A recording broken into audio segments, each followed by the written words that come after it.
Hello, hello. All right, let me go ahead and try. I was trying to stream it to Facebook. Facebook's having an issue.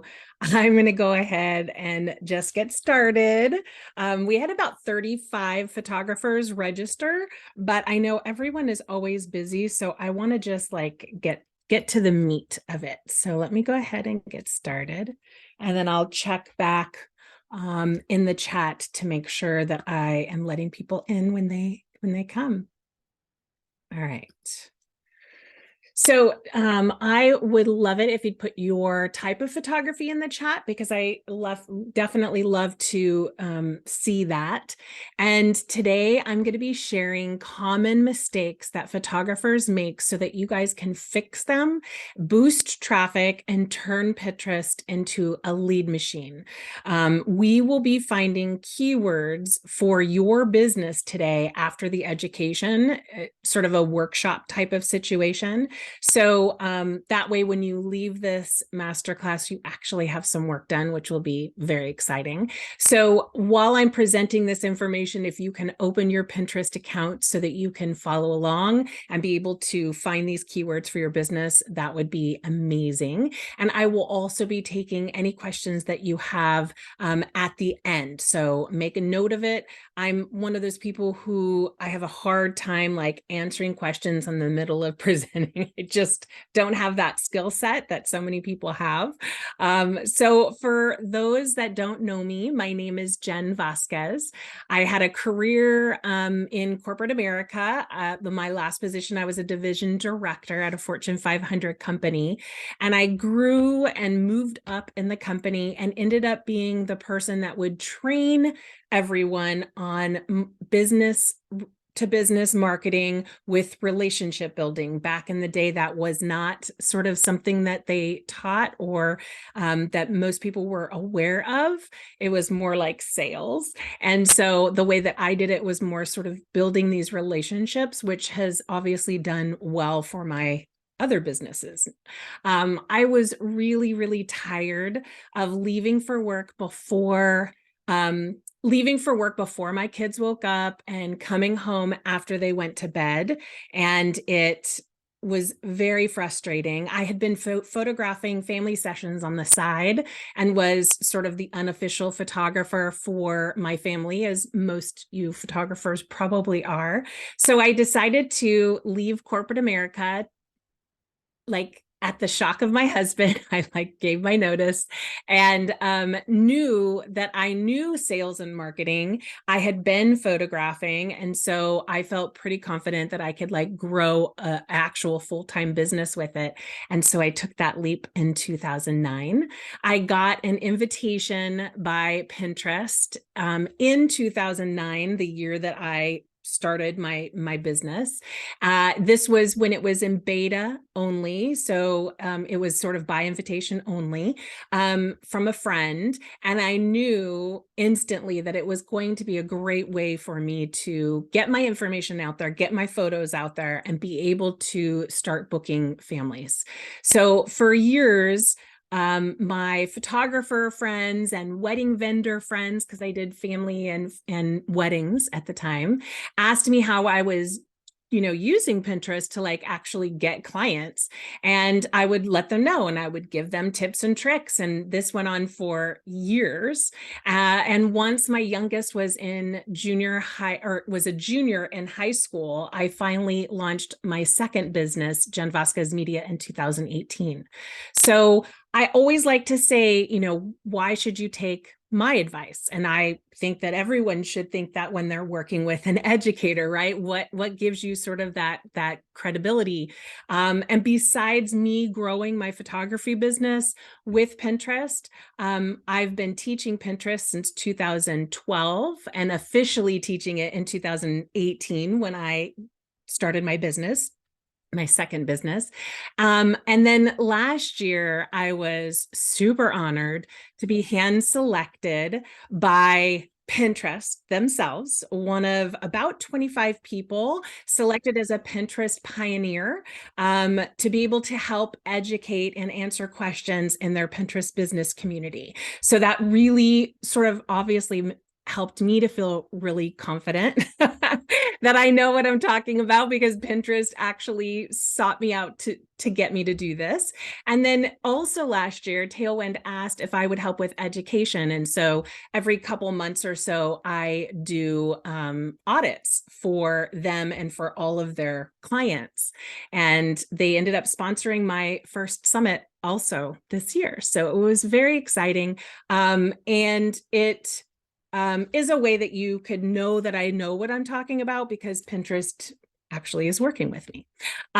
So today we are going to be covering why you should use Pinterest, the 10 mistakes that photographers I find working with photographers and other businesses, but photographers in particular, the 10 mistakes that I find are made pretty often.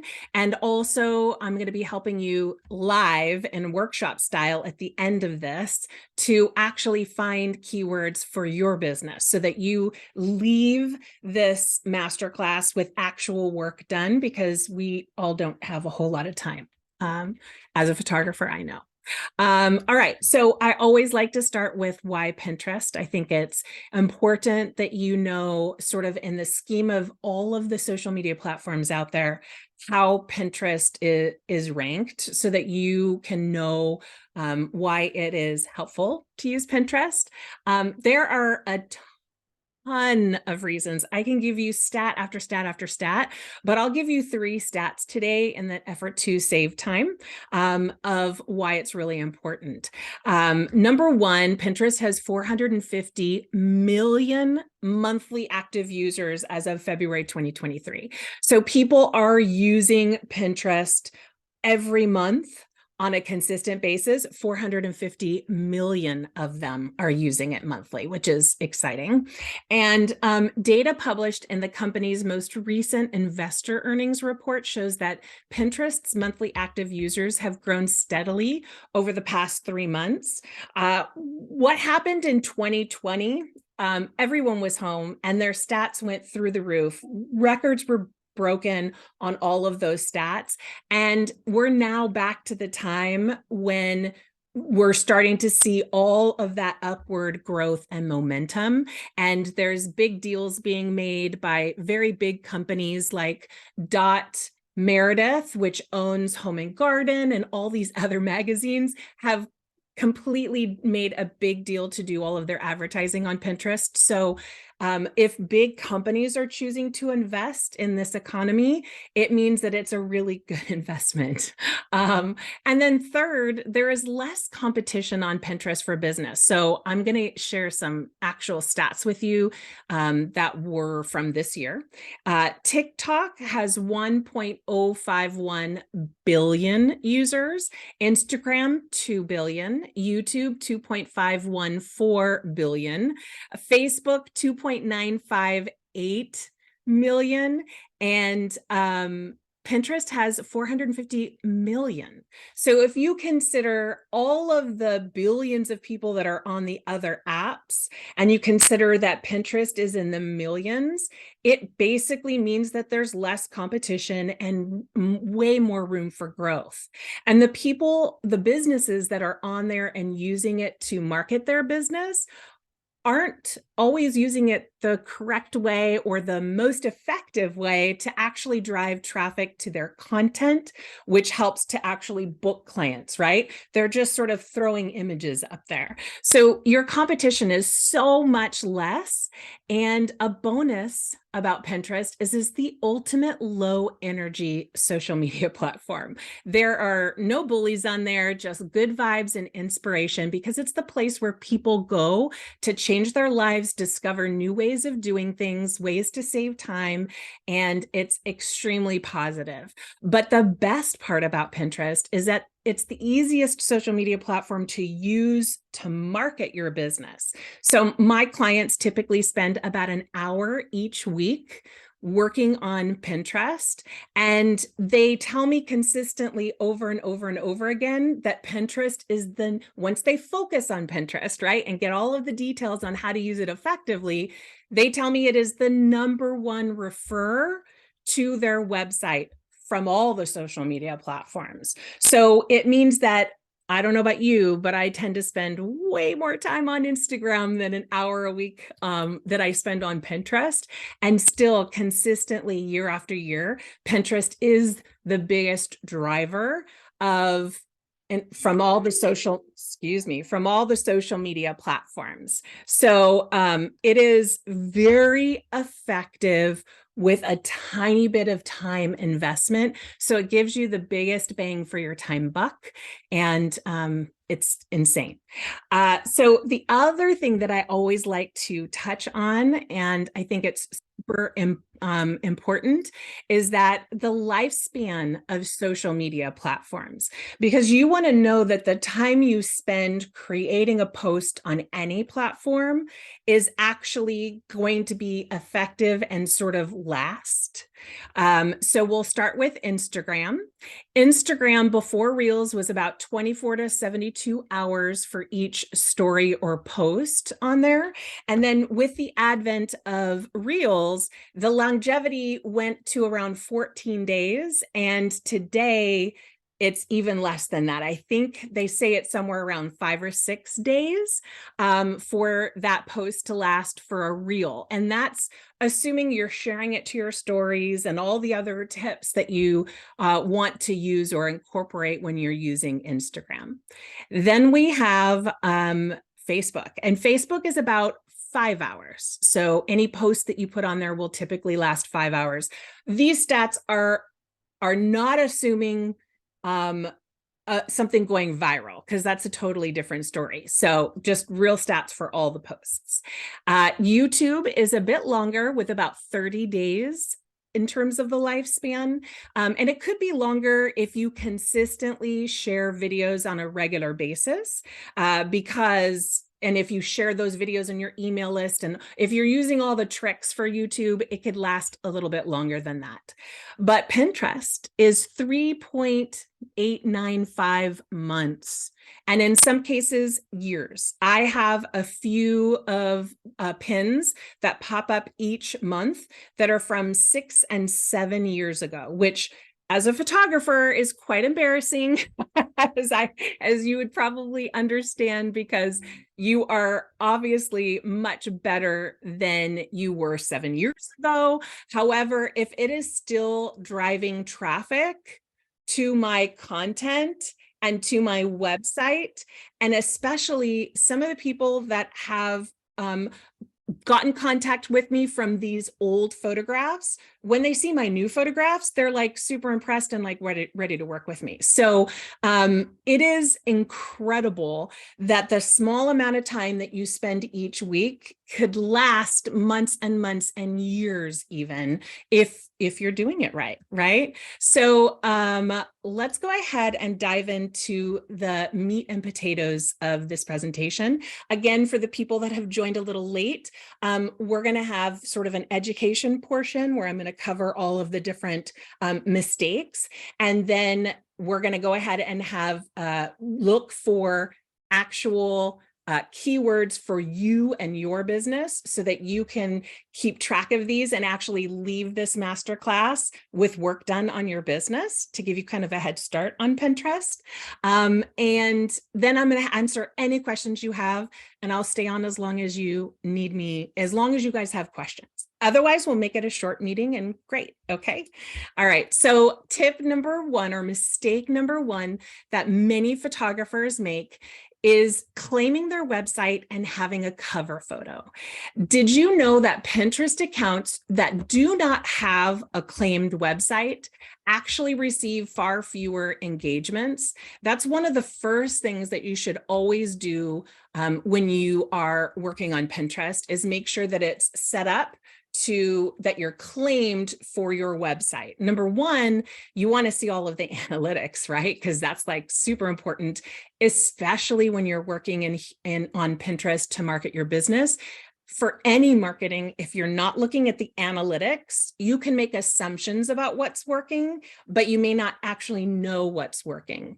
And then adding a cover photo, especially if you're a photographer, is incredibly important, because when people, or if people go to your profile, idea pins don't have, well, that's a whole story that I'll talk about, but idea pins don't have a link, although they're rolling out to everyone like very soon. Most of my clients now have a link, but before that, they would force you to sort of go to that person's profile if people click on it, because people on Pinterest are trained to click on the information. So if your profile comes up in a Google search or a Pinterest search and they go, or for whatever reason, they go to your profile on Pinterest, you want that cover photo to share with them in 2.5 seconds who you are and what you do. So for photographers, the best picture that you can have on there is not just a gorgeous image like wedding image, it's an image of you photographing clients. So if you're a wedding photographer, it's you photographing a couple getting married. If it's family photography, it's you photographing a family, for instance. Those are the best pictures to share on that cover photo. And of course, there's bonus points if you include a photograph of you photographing them. If you don't have a photograph of you photographing them, which you can get if you just bring a friend with you, or you can use a stand and just take a picture. But if you don't, then of course you want a photograph of what your photography business is about. The other thing in terms of claiming the website and a cover photo, you can't get those if your Pinterest account is personal. So you want to make sure you have a business account so that you're getting all of these bells and whistles, not just being able to claim your website and have a cover photo, but to see all of the analytics. Mistake number 2 is not using vertical images, because vertical images, what Pinterest wants, and let me just make a note of this for you guys, whatever the best practices on Pinterest is, those are what you should be using. So if you are, they want us to use 2:3 ratio, which is basically 1,000 by 1,500 pixels. There's other ratios, but the 1,000 by 1,500 pixels is my favorite because it is large enough to have a really good image. But a lot of people will put square images or landscaped images on Pinterest, and it's not taking up the same real estate, if you will, on the feed. So if you're scrolling the feed like someone who's a pinner out there on Pinterest looking up information, the long pins, the 1,500 or 1,000 by 1,500, which is that 2:3 ratio, you'll have a better chance of getting seen and for people to actually click. So vertical images are great. One thing I will say with that, with idea pins, which are similar to Reels on Instagram and do get quite a bit of impressions and saves and things like that. The important thing is, let me go ahead and just mute real quick. When you do idea pins, there is a feature on the app where you can now choose what size to make it. So you could make a square idea pin if you want. Again, my advice is, even though they're giving you the opportunity to do that, you want the pin that has the most real estate in that feed so that you can go ahead and get seen and potentially clicked. Mistake number 3, while it may be tempting to pin all of your images at once, it is way better to pin them in intervals. And this will prevent you from running out of fresh content and risking your account on getting suspended. Because oftentimes I'll see clients when they're first starting to use Pinterest, or they've decided to really focus on using Pinterest well, they'll get on there and like, especially if they have a session that they love or a wedding that they love, they'll go on and pin like 30 images, and then they won't do anything for a couple of weeks. Then they'll come back on and do 30 images. That looks very spammy to Pinterest, and you do risk the chance of getting your account shut down. So you want to make sure that you are consistently scheduling your pins.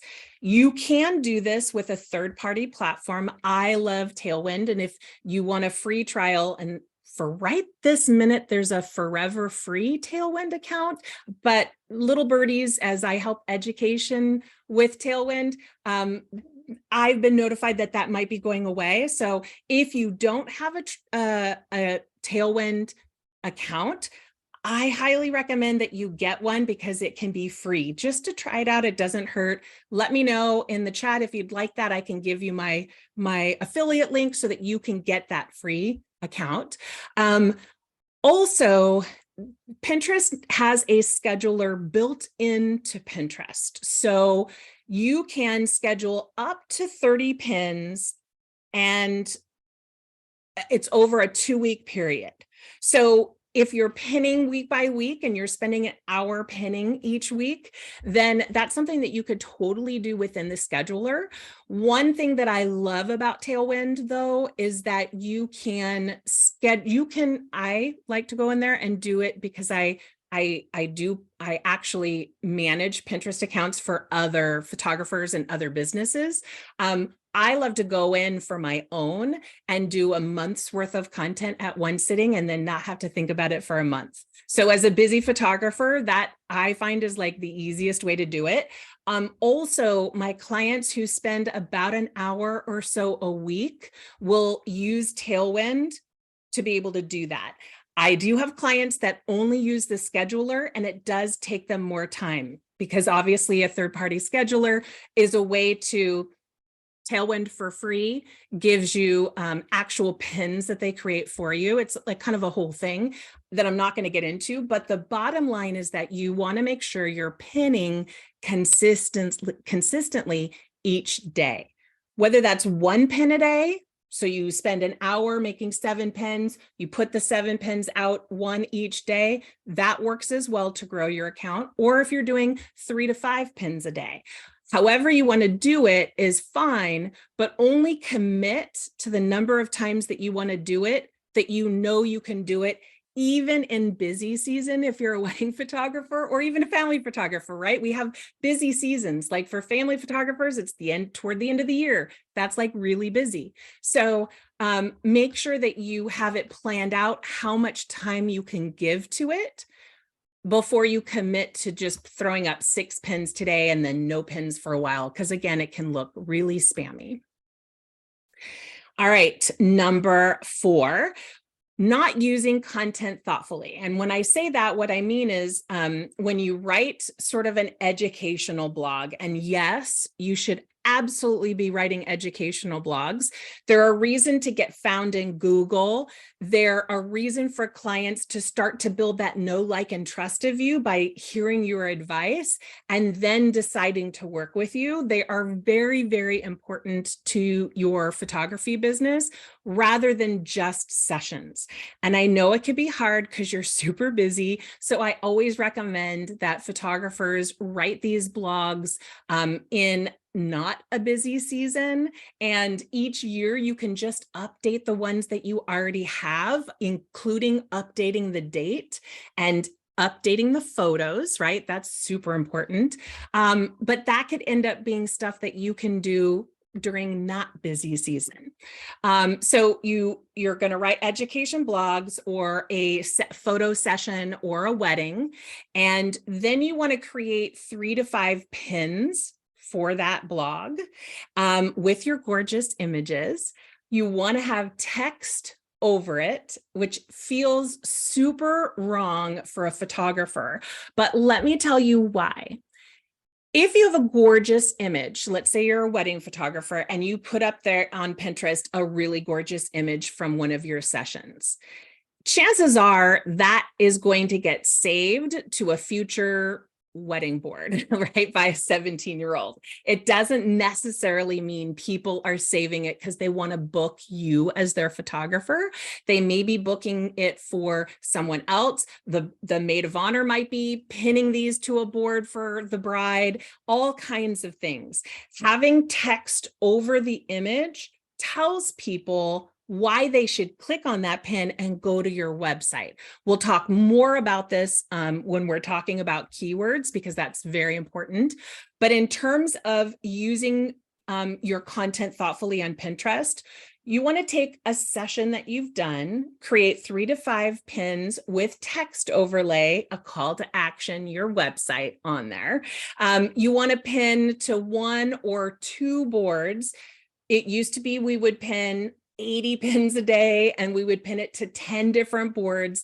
Gone are those days of Pinterest. Just like hashtags, they're gone. You don't need to use those. It's all about keywords now. And you'll pin it to 1 or 2 boards. For each of those pins, you want to create a pin or 2 for any lead magnet you have. 2 of my lead magnets that are super effective at getting people on my email list. For my weddings, I do elopements now rather than weddings because I don't want to do a 15-hour wedding day anymore.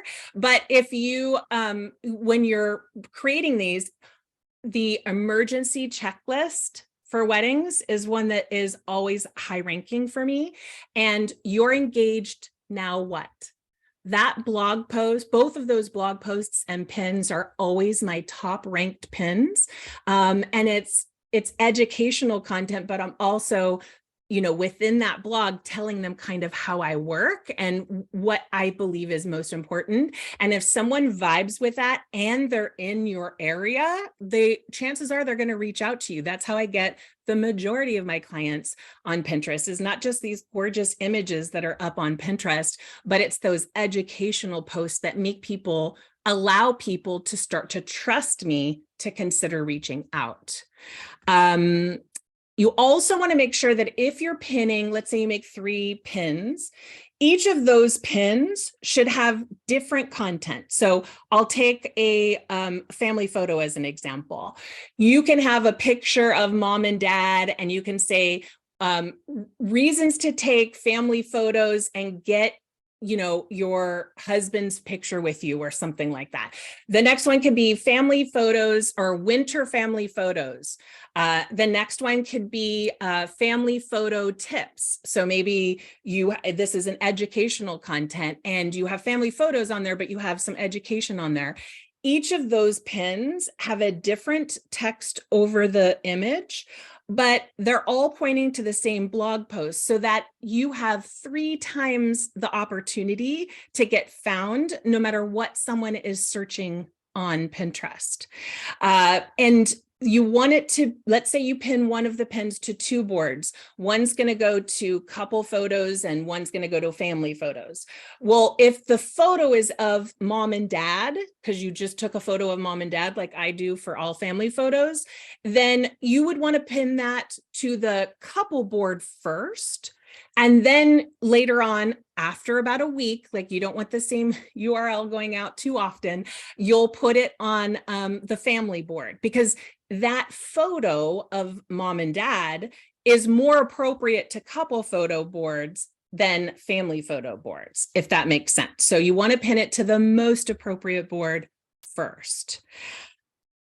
I could go into this all day. I'm not going to, because I want to get through all of these other mistakes. But if you joined my Facebook group on Marketing Strategy Academy Facebook group, you can go ahead and ask me any questions that you want at any time, and I'm happy to answer. Plus, I do free education in that Facebook group on an ongoing basis.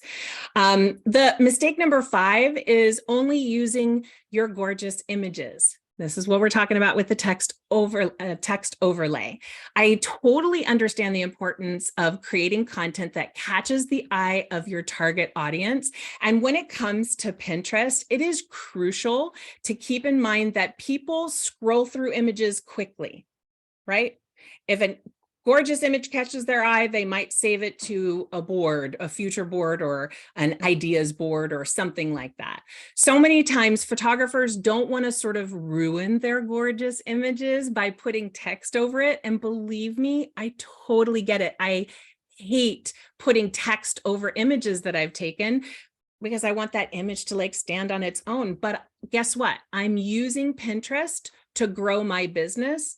I'm not using it to have a fan club on my beautiful photos, right? So you want to make sure that you put text over that image with keywords that will entice people to want to know more. Again, we'll talk about that more in when we're talking about keywords. But you also want to use a call to action. Call to action is a subliminal signal that leads to FOMO of the pinner, because they really just want to see that information that you're sharing. You want to keep it limited on the number of words, because again, you want that image to stand for itself. What the text is doing for the title is telling them why they want to learn more. And here's also another thing. I believe that if you have created that, let's say you have a family session, or let's say a branding session, and you want to, you're going to make 3 to 5 pins with text over the top of it. Besides those images, right? Obviously use your 3 favorite images or 5 favorite images.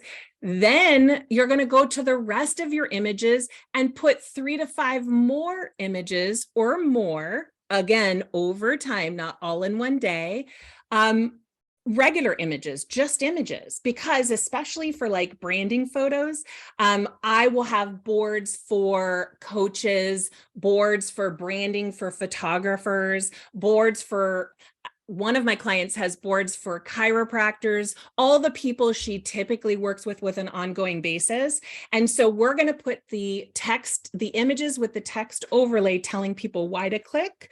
But then we're also going to be putting on just regular images in addition, because regular images get saves and impressions the most, but the images with text overlay get those pin clicks and outbound clicks, which I'm going to talk to you more about, but those are the analytics that matter for marketing. All right. Next, number 6, not keeping your content fresh. So creating fresh content is essential to keep your Pinterest growing so that Pinterest trusts you more and sends out your content to more people. Pinterest's whole goal, period, is to provide fresh, new content for all of its pinners. That is its whole goal. And so in order to help with that, you want to make sure that you are using fresh content. So if this week I'm pinning a session, I use 3 photos with text overlay, and I'm using 5 photos, just the photos, I don't want to use those same photos until 3 to 6 months later, because you want different photos on there. If you consistently pin the same image multiple times, again, it can look spammy. And what happens is, if Pinterest, if the image you're posting has never been seen before, and we are so lucky on this masterclass because we're all photographers, we have so much content, it's not even funny. But if we continually use the same 3 to 5 photos, the reach, you're not going to get as much reach as you do the first time that image hits anywhere on Pinterest, on your profile, on your board, wherever. So try to make sure that you're not using the same images over and over again. And I have a whole sort of way of working with that that I'll talk about a little bit later. So mistake number 7 is creating only static pins. Many photographers make the mistake of only pinning static pins and not using idea pins or video pins.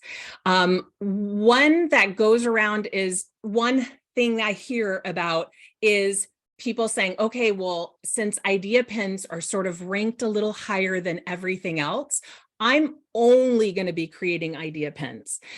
Idea pins are great for impressions and for saves, but they're not as good at driving traffic to your website. Again, for what I talked about earlier, idea pins are rolling out actual links for everyone, but static pins drive the most traffic of any pin on Pinterest. And so you want to have a variety. You hear the same on Instagram. You want to use all the different types of posts on Instagram to really get good engagement and get good reach. Well, the same is true for Pinterest. So make sure that you build in your workflow. Like I had mentioned a couple of slides ago, you have a blog post, you create 3 to 5 pins, you want to create one idea pin and one video pin. And I'll show you a little bit later how to do that because, well, I'll just say it now. Some of the best idea pins for photographers in particular is to show a behind the scenes video, because as photographers, we know our photos look 100 times better than anything you see in a video, right? So you have a video, the behind the scenes video for 3 seconds, 4 seconds, whatever it is, and then follow up with a bunch of actual images that you, of course, edited and look gorgeous. So you're not only using that as an idea pin to be able to use multiple pins on the Pinterest site, but you are also showing potential clients how amazing you are, because you can take, you know, the video, which can appear sort of dull and darkish at times, and then you have these gorgeous, beautiful images. It is the number one pin that I get people to say, oh, I saw that pin. That's great. And that's why we connected with you. Then make sure that those idea pins that you've created, you're going to use those as a reel. You're going to use them on TikTok. You're going to use them wherever you share your work on social media, so that you're not trying to reinvent the wheel and add more work to your marketing schedule. Mistake number 8 is looking at the wrong numbers. I'm going to say this right now. Pinterest puts impressions, engagement, total audience, and engaged audience right at the top when you look at analytics, because for them, that is the most important analytics, because they want to get people engaged and looking at your content. But the images that are the analytics that are most important are not those. I mean, we care about all of the different analytics, including followers, because it's sort of a holistic view of your account. But the clicks that matter when it comes to marketing, when it comes to driving more traffic to your website so that you're more valuable to Google and Google search, is pin clicks and outbound clicks. So pin clicks are when there's a pin in someone's feed and they click on the pin will open up, as I know you all know because you've been on Pinterest. The images to the left, to the right is the title and the description. And outbound click is that secondary click. That's the click of people saying, oh, that sounds interesting. I want to see those photos, and clicks again and goes to our website. Those are the most valuable clicks. So sometimes on Pinterest, my clients will have insanely great pin clicks and outbound clicks, but there may not be as much growth in the other analytics. But my clients know that those clicks are the ones where people are going to your website and you have a chance of converting them into clients. So definitely make sure that you're focusing on all the numbers, and in particular, those pin clicks and outbound clicks. So when you go on the back end of analytics, you'll click on a button, and these are a little blurry, I see, but you'll want to click, there's a little drop down menu to find the pin clicks and the outbound clicks to make sure you get all of that information. Number 9 is not, and this is one of the most important ones, not using location-specific keywords. So if you're a photographer, most of your work comes from your location. Even if you're a traveling photographer, wherever you live is where you're going to get the most work. The majority of clients are not going to love your images so much from Pinterest or any other social media platform that they're going to book you and fly you and pay for a hotel. They may, some people may, but in the scheme of it, that's a low percentage, right? Now, if you go somewhere else, so I'm in the Bay Area, if I go to Colorado or Arizona when I'm photographing for someone that has booked me in those locations, I'm going to use those location keywords. So as a traveling photographer, the way that you get growth on Pinterest is by making sure you're using keywords for whatever image, wherever you were when you took that image. And if you think about it, when you're looking for something specific, I'm telling you, I've asked all of my clients this every single year and in the consultation call, but I have an end of the year survey that I send out as well. And everybody, when they go to Pinterest, they type San Jose wedding photographer. They're not just going to type wedding photographer and see all the gorgeous images unless they're looking for the colors and they're trying to pick what colors they want and things like that. They might. But the majority of couples looking for a photographer anywhere, even on Instagram, is going to type their location that they're getting married. So as an example, I took engagement photos at Panther Beach in Santa Cruz, California, and I have booked a couple from Ohio, a couple from Utah, and a couple from Southern California from that blog post that was pinned to Pinterest, right? So somebody is getting married in California. Maybe they know the beach they want to get married in. My Southern California couple, that's what they did. They knew they wanted to get married on Panther Beach, and they did a search for Panther Beach, and they found my blog post and they booked me immediately. So wherever you are, you want to use those keywords, and you don't just have to use the city. So I'm in San Jose, so I'll use San Jose wedding photographer or San Jose branding photographer. I'll use Silicon Valley. I'll use Bay Area. I'll use Northern California. I'll use California because I do photograph a lot down south. So make sure that you're using the best location specific keywords for that text overlay, for your titles, for your descriptions, and even in your profile on Pinterest. Because I promise you, just doing that, you will start to gain clients from Pinterest. So that's a huge one. And then not creating SEO optimized boards is a fancy way of saying keyworded boards. So I have some standard boards like wedding planning, even though I'm a photographer, wedding planning board. I'll do branding photography tips, those types of things. But a lot of my boards are named from venues that I either want to photograph at or have photographed at.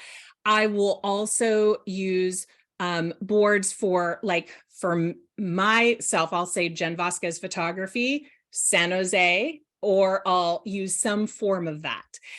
In particular, in the name, which is underneath your image on Pinterest, you want to have keywords in there. So San Jose branding and wedding photography or elopement photography for myself as an example. And one little tip, because I mentioned the profile image, lately, what I'm seeing over the last year, people that find my clients or myself on Pinterest will take one of two avenues or all three. They'll go click through to your website, but they will almost always go to Instagram to make sure a real person and see your current work, which, as we know, we post photos that are not current, right? As we're posting on Instagram. But you want to make sure that your profile image is exactly the same as your Instagram image, because then they have an easier time going directly to Instagram if that's what they want to do. And note that on Instagram, when they're on Instagram and they're stalking you for a while, whatever they're doing to go through that know, like, and trust, find out a little bit more about you and your personality, when they reach out to you finally and you say, "How did you find me?" They're almost always 90-something% of the time are going to say Instagram. But the fact is in 2020, I did a survey of my past clients, And now I'm much better in my consultations because I ask clarifying questions. But I asked the question, 86% of my clients came from Instagram. And when I spoke with my clients and I asked a clarifying question like, oh, you found me on Instagram? What, were you referred to me? Because of course we want to thank those people. Or did you use a hashtag? Because we want to know what that hashtag is, right?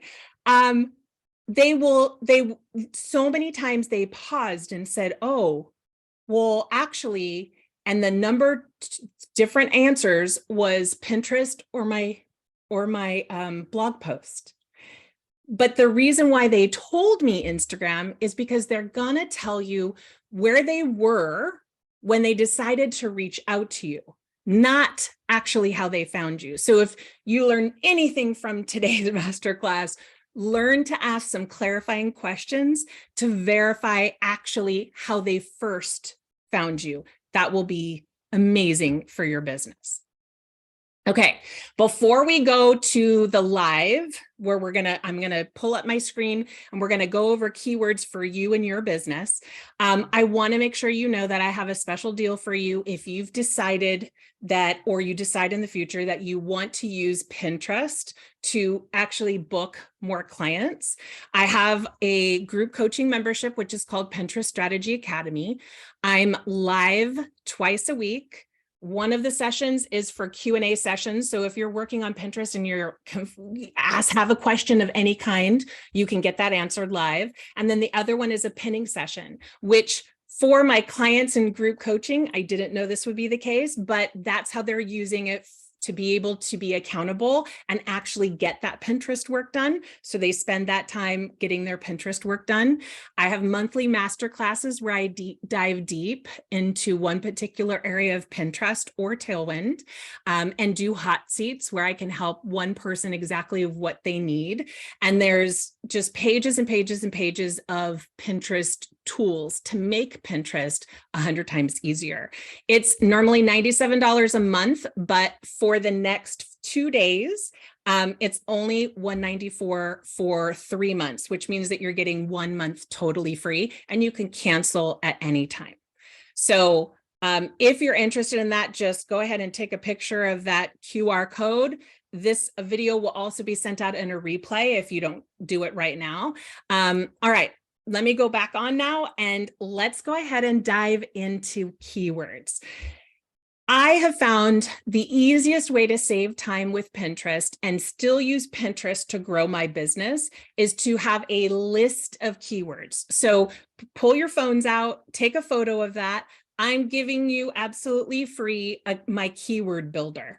And the keyword builder is a way to list sort of a certain keyword and find all kinds of other keywords underneath it so that you can build this list of different ways of saying the same thing so that you have multiple opportunities at getting found.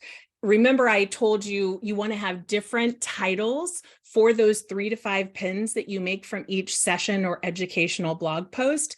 This list of keywords is going to be the way to make that super easy and you don't have to think too hard on it. This is a pull down menu in Pinterest that I'm going to show you right now. And I'm going to just do it live and take your guys' questions and help you with the keywords right this second. And this is something that you want to do. It's not a one-time forever you're done. You want to do this every 6 months or so because keywords change over time and different keywords pop up as most popular and then they'll subside and a new keyword pops up and then it subsides. So you do want to repeat this every 6 months or so, which is why I'm going to be sharing with you how to do that. So let me go ahead and share my screen. Also, if you have any questions, please let me know in the comments. I'm happy to take any questions with you, for you. All right. So I have branding photography and wedding photography. So I chose to have my cover photo have both. I am working on what I tell people and what I do for my clients, having that photo of me photographing a couple. I'm working on that, but let's go ahead and I'll show you exactly where to look. There are two ways to look for keywords on Pinterest. The first one is literally just in the menu bar. So if anybody wants to volunteer to give me a keyword, I will go ahead and take that and look it up. So first I'm going to say, okay, San Jose branding photography. Whoops, I have to do all pins. Okay, over here, I just did the all pins. So here, and there's no other ideas for that, which is super insane. Let's go ahead and do San Jose. Let's just do San Jose wedding. Oh, surprise engagement. That's a good one, Marissa. I'll do that in a second. So if I do San Jose wedding, I'm going to see San Jose wedding venues, which, by the way, I have a Bay Area venue board. So every time I do photos of my weddings or elopements or whatever, I will pin them to that board. And so many people follow that board. So be creative with your boards and make sure you're using those keywords. But this one is San Jose wedding venues, San Jose wedding, San Jose wedding venue, California, San Jose Del Cabo wedding, Boulder Ridge wedding, San Jose. Remember I told you I will use different venues as boards. So I have Yosemite elopement boards and all those types of things. So here's a garden wedding, Rose Garden, San Jose wedding venue, a bunch of different keywords. So let's go ahead and use surprise engagement. So here, I would use surprise engagement only as one of my pins, but the other pins, I would pick an area. So surprise engagement here, you'll notice these are like educational content, right? Surprise engagement photos, surprise engagement party ideas, surprise engagement proposals, surprise engagement ideas, party invitations, all these things. There's a bunch of different options that you can choose from. But if I said Bay Area surprise engagement, oh, there is none. Interesting. Oh, there is. So they don't have a drop-down menu of other words to use, but you'll notice that it pulled up all these people, 5 proposal ideas, getting engaged, blah, blah, blah. Need engagement, finding the perfect engagement ring.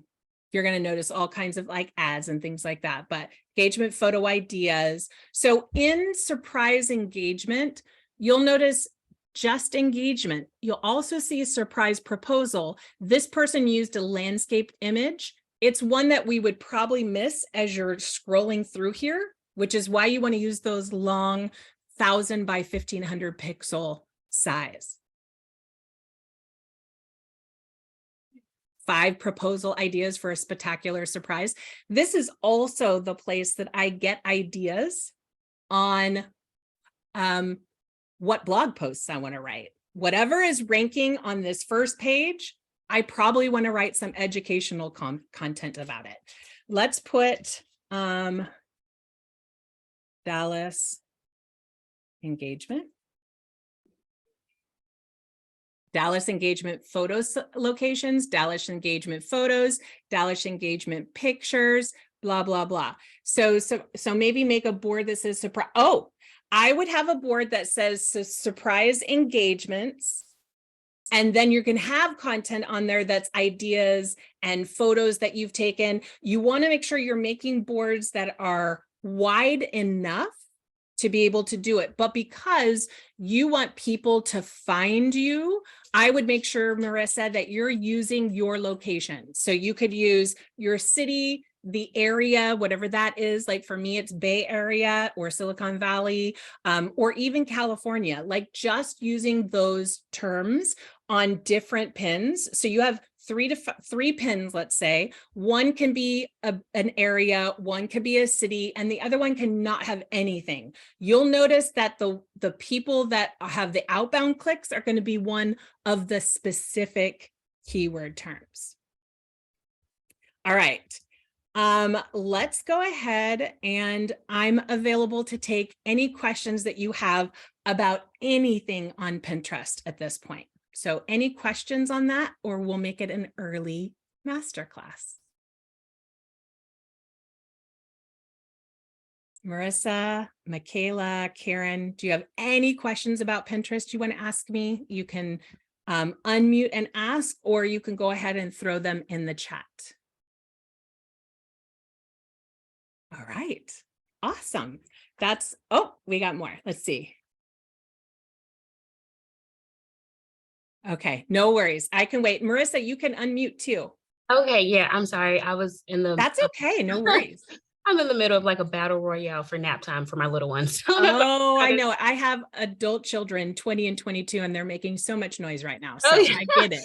Okay. But it doesn't go away no matter what their age. I just had a quick question. So to reference back to not sharing the same image, would it be, well, can you tell me your thoughts on, so if I have a picture, let's just say of like a family fall shoot, right? And it's like that one photo, could I make an image, so use the image by itself, use text overlay, and then maybe I don't know, make it an idea pin, but should I space them out like weeks away from each other, or is that considered the same image? So like if I have it by It's itself, considered the same image. Okay. Even if so I have a lot of clients that are all in the service provider area. And so they're actually utilizing photos from other people or stock photos, right? Even if they take that photo and they make it like a color over it, it's still the same image. Pinterest is super, super smart. You can use the same image in an idea pin if it's the second, third, fourth, fifth image, not that first one, if that makes sense. Okay. So once you use the image, it's done. The only exception, and it's kind of hard with photography, but let's say you have an image that has a desk and a bookcase and a couch and a whole bunch of stuff. If you use part of the image and then you use another part of the image, that would be considered two unique images. But for us with photography, especially with people, that's not the case. And go ahead.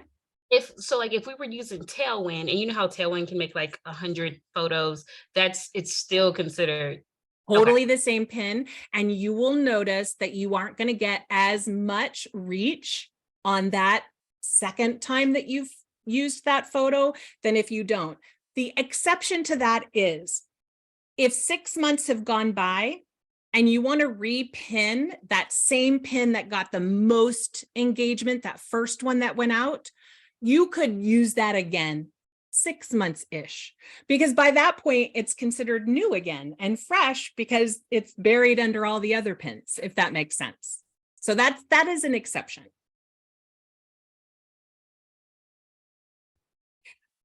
Marissa, did that answer your question? Oh, good. Okay. Michaela, you have a question. Go ahead and unmute. Hi. The first one, I'm curious if there's going to be a replay because I had to come late after. There is going to be a replay. I'm sending it in email. Did you get the email telling you when it was and stuff today or yesterday? Yes. Okay, then you'll get the replay. Okay, perfect. The other one is, I don't even know what an idea pin is and why it's different from a regular pin. Yeah, so an idea pin, I can make the analogy a reel versus a post. So an idea pin it's considered a video of sorts. One example that I gave is a video of behind the scenes and then photos to follow. And let me see, I'm going to go ahead and show you exactly what that is because I think it'll be more understandable. Hold on one second. Let me go to, I got to move all these things around. Hold on one second. Bear with me. let me go to my page. I have one as an example. So this is an idea pin. You see the slides at the top? This is a behind the scenes of an elopement in Yosemite, and then all of my final pick photographs. So as you click, click, click, and you get to see all the photos of that day. So it starts out with the video and ends with photos, but it's considered a video pin. So for instance, you could start with a photo, you could have just all photos on these slides. It's still considered a video pin as you click through it. So one way that you could reuse a photo would be to have used your 3 favorite photos on standard pins, and then you're going to use 2 different photos in the beginning, and then the 3 photos as the other slides of an idea pin. That is a way you could reuse images. Does that make sense? Yeah, that's what I was wondering, if it was kind of like a real Yeah, and carousel. anytime I make, which I said this before, but you can see in the replay, whenever I make an idea pin, I save it before I publish it, and then I use it on all the other social media platforms, TikTok, Instagram, all of it. So I like to, repurposing is a way of making less work for us photographers since we spend so much time editing. Perfect, thank you. Yeah, any other questions? All right. Thank you so much for showing up. For free, you can join my Facebook group at facebook.com/groups with an S/Jen Vasquez Media. And it's called Marketing Strategy Academy. And we have people in there. I do free education classes each month in there, and you have access in there to ask me any questions that you want. All right. Have a great day today. Bye, guys.